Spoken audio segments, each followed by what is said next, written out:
Hello, Gender Studies class. My name is Miguel Madruga, and this is my final presentation for our class. I am currently a senior at Holy Names University. I've been at the school for about 2 years now. I transferred from Las Positas College. My major is kinesiology. I graduated in the fall of 2019, so one semester left. After that one semester, I'm gonna go get my teacher credentials program. I'm not sure what school yet, and then get my master's as well. I want to get my teacher's credentials to become a PE teacher, and my master's would most likely be either in kinesiology or coaching, as I want to later in life become a coach at the college level or even professional level. So we'll see how that goes. I did my research project for this class on male versus female gender pay gap in professional soccer. The reason why this interests me so much is because like I said, I've been a soccer player all my life, and there's two main factors why. One is I'm gonna be a PE teacher, so I think it's important, and a coach as well. It is important to know about the sports and the business side of them. I want to encourage kids when they grow up, as they're growing up, to pursue a career in professional sports, and I want to let them know the positives and negatives of that career, whether they're male or female. So I want to be educated on that, or have at least a little background information on that for them as they take on their lives and their professional or amateur at the moment, but challenge for that professional career one day. The second reason why was because I've played soccer my whole life, and then as a young kid, I always wanted to become a professional soccer player. I thought they were so cool and they made a lot of money. The problem was I never really looked at the woman's side of it and how their economics is and how their game is. So this paper broadened my view on both sports and the business side of them, as I said. Um, Growing up, I always wanted to be a professional soccer player because they make a lot of money and they're on TV and they're cool. And it seemed like the life for any young kid that plays soccer to want to pursue. As a young kid, I never looked at the woman's side. I never looked how much they make or how much they're on TV, or honestly never watched the game until I got a little older and started maybe enjoying watching their games a little more. So this whole project, it brought to my attention that there is big time differences in both sports, and I thought it would be cool to look at it and share with the class. My thesis for this was, I believe the women deserve to be treated equally, as they are human beings and they deserve equality in this world. But when it comes to the soccer world, in gender pay gap in professional soccer, it has nothing to do with sexism and gender bias, as we're going to see in my essay, but instead on the revenue of the sport, as well as the market differences that there is between the men's soccer game and the women's soccer game. As we seem to forget, the women's soccer game is still growing, so there still needs to be time for that sport to grow and develop into a world-renowned business.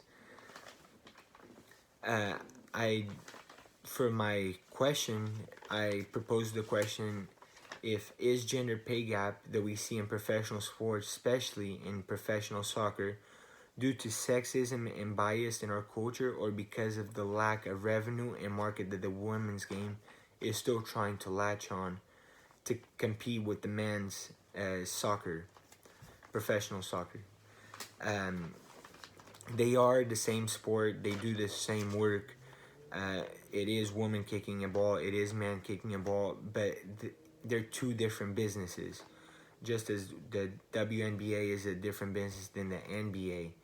They have two different audiences, they have two different markets, and I think that is the main thing that we should dive into to know why there is such a big difference in pay gap, instead of just jumping to the conclusion that it's because one is male and one is female. There is gender pay gap out there in different businesses, such as PE teaching, or even in the physicians out there in the United States, and they all have their different reasons. And sometimes there might be sexism and gender bias, but when it comes to the soccer world, I don't believe that there is. I think the numbers will speak for themselves. I think that it's just a whole different market. It's a whole different audience. There's a whole different history to it. There's a whole different business to it. And that's something we have to keep an open mind to before jumping to the conclusion that sexism is there and gender bias is there. We should look first into the business part of it and what's happening in the sport. For my disciplines and academic disciplines, I used four. I used history, I used business, I used gender studies, and I also used sociology. History and business were my biggest part of it, and then I went a little bit into sociology part of it and a little bit into the gender studies part of it. History was probably the most important because the history of the two sports will tell you that one has been going on for 100 and something years here in the United States since the first game of the U.S. men's national team was played. I think dated back to 1885. So it's been going on for at least 130 years before since the first game was played. As in for the woman, it was first played. The first U.S. women's national team game was played on 1985. That's a 100-year difference, and that plays a big role. And history repeats itself. So when we're talking about issues like this one in our world, like hot issues like sexism and gender bias, it is important to know at the history and how far we've came in that history.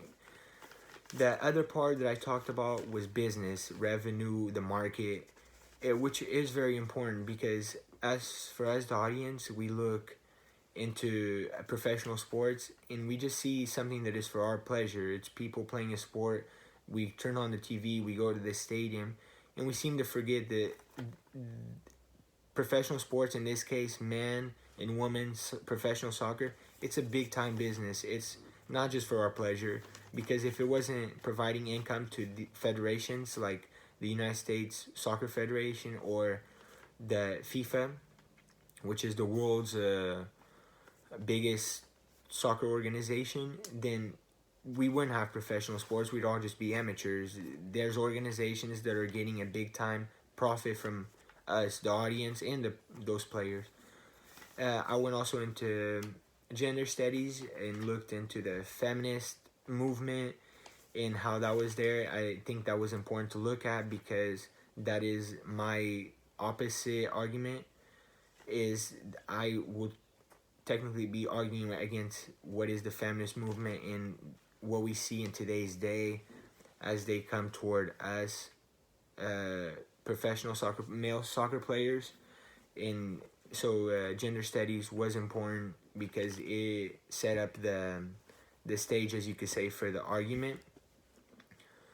And then the last one was sociology and how it it has a part in this in our society and how it is viewed in our culture, and why it could be so easy for one side to jump into one conclusion and for another side to just defend itself on another conclusion. So sociology became a small, not as big as business and history in the essay, because culture and society does have a big time part in this. So it is important to look into that.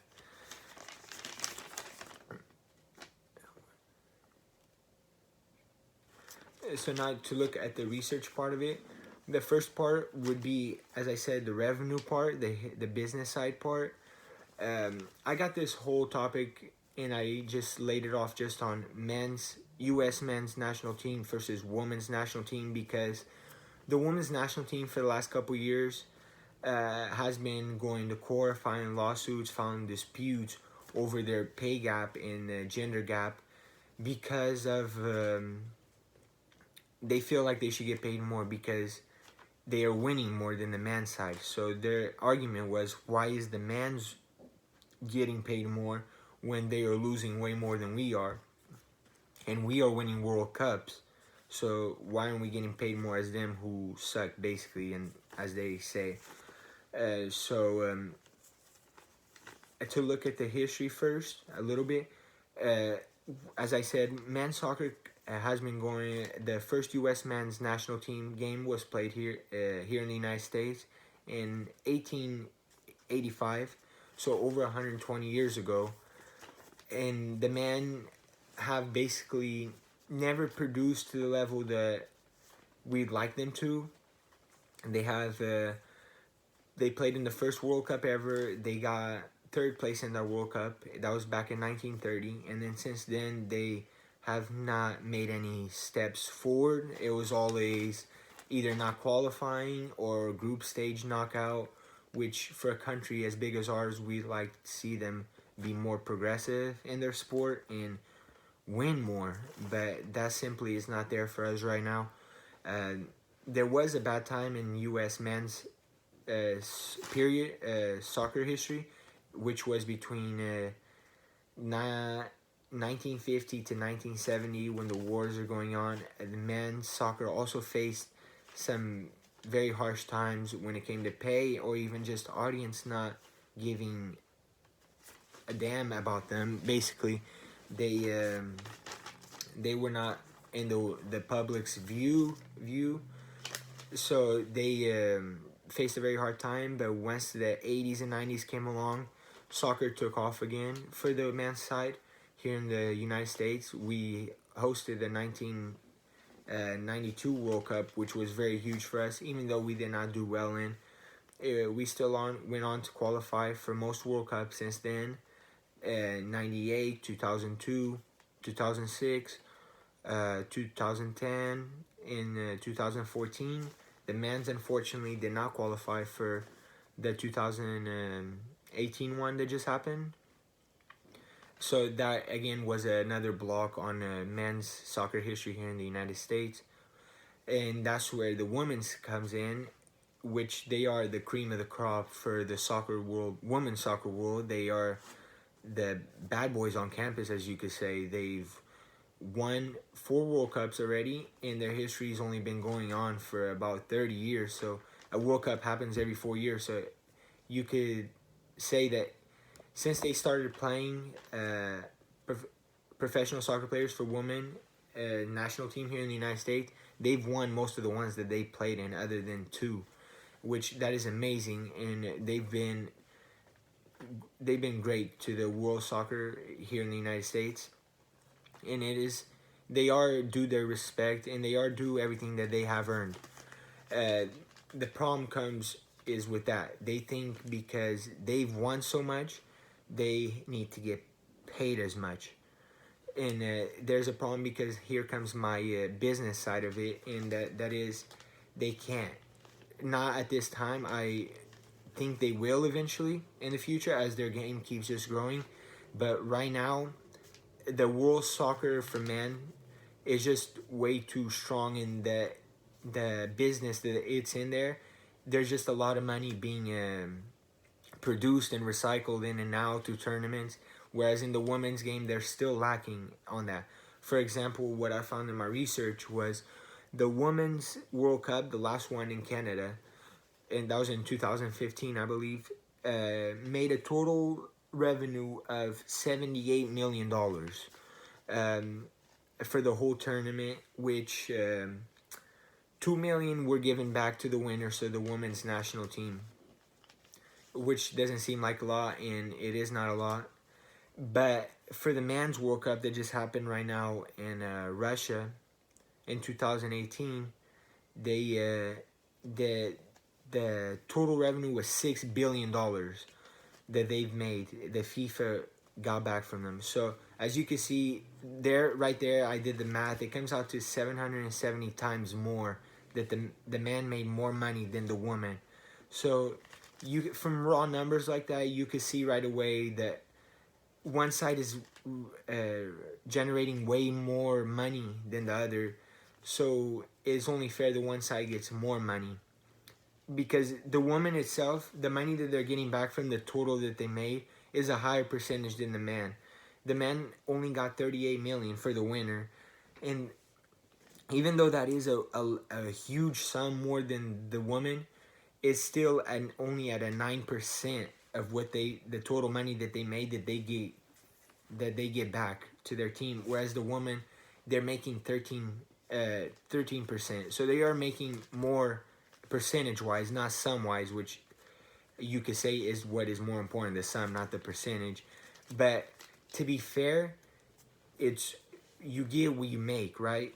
So the woman can't just make that much but then go file a lawsuit and then say we deserve a sum of what the men are getting also, because it is a business, and there is a lump sum of money that if they were to ask for more, they would be getting more from the man side, which could be considered stealing.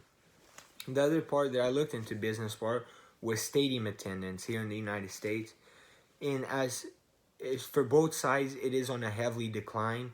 From what the research shown was, from 2015 to 2016, the man had a 26% drop in a stadium attendance, which stadium attendance produces 70%. 70% of the money earned at stadium attendance goes back to the man. It goes back to salaries. So stadium attendance is very important in this. Women have dropped 42% from the year 2015 to 2016. So there we could see another part of why women are not making as much money in salaries. So we have winnings, the revenue of World Cups, we have salaries, we also have the popularity of the game. And men's soccer happens to be the world's most popular sport, so the popularity is there. The top 5 soccer players in the world are like in the top 30 to 40 people worldwide. This is between entertainers and social media followers, and so it is hard for them, for the women, which are nowhere near to be found, to be in that same level of popularity. And just one sport's been going on for so much longer than the other, so it's hard. History and business side of the aspects are not there for the woman right now. But in my concluding thoughts, like, I would like to say that even though it is not my intentions to come out as a sexist in this paper, it's just not there for the woman right now. I do, hopefully the woman will be there. I do believe they will be there, because it's a big business that they have going on, and their market is growing. It is growing. We see more and more the women's sports in our culture and worldwide are getting pushed to a higher standard, and they are producing way more. So eventually we will see women get paid just as much as men, or you never know, here in the United States they win more. So one day their market might be even bigger than the men's, but it all comes down to the market part of it and the popularity part of it, because without us, the fans, or the business cycling of the money, you can't pay somebody back what they feel like they are owed, you know? So it is not my intentions to just bash on women or say they don't deserve this or that. They do deserve everything that they work for, and one day I hope that they do get what they are fighting for right now. So my concluding thoughts are that I believe that they will make their earnings as they feel like they deserve. It just will take time, and it will take growth in the sport, just as men's soccer went through growth. They will need to go through growth, but it will be achievable. I could see it coming in next couple decades, 1 to 2 decades. And that is my presentation for the class. Thank you very much.